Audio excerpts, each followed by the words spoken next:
Let's talk about the incident that happened at the BAFTAs involving Michael B. Jordan and Delroy Lindo when someone shouted out the N word slur with the hard R from the audience, and it was someone with the Tourette's syndrome. Now, the man right here, his name is John Davidson, and he's actually at the BAFTAs because there's a movie that was made about his life because he has Tourette's syndrome. The movie is called I Swear. It actually got awarded 2 awards during this night, but the problem is that he probably shouldn't have been there.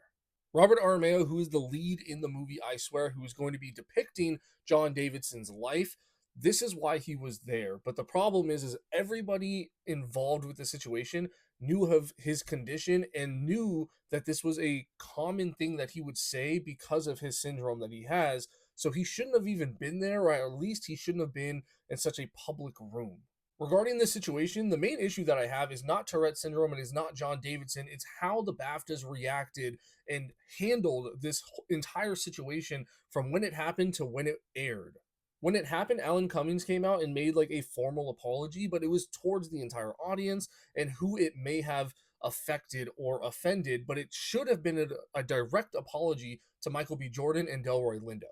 These are the two men that had to sit there and be completely composed while this was happening, and kudos to them for doing so because this must have been really difficult to deal with. On top of that, the BAFTAs was recorded. So the fact that the word actually made it out on air and made it through all of their editors or their producers and didn't flag it and didn't like bleep out the word is astonishing. It's really lack of care on the BAFTA side. And of course, after the fact, they were going to come out with a formal statement, and they, of course, did come out with that statement today. And you can pause to read. They kind of go through everything, and it's actually a very well thought out apology and reasoning.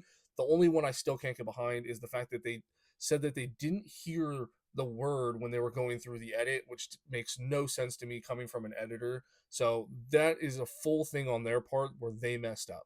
This statement does also break down that John Davidson did actually leave on his own accord after that incident happened and watched the rest of the ceremony on TV in the lobby. So that was kudos to him.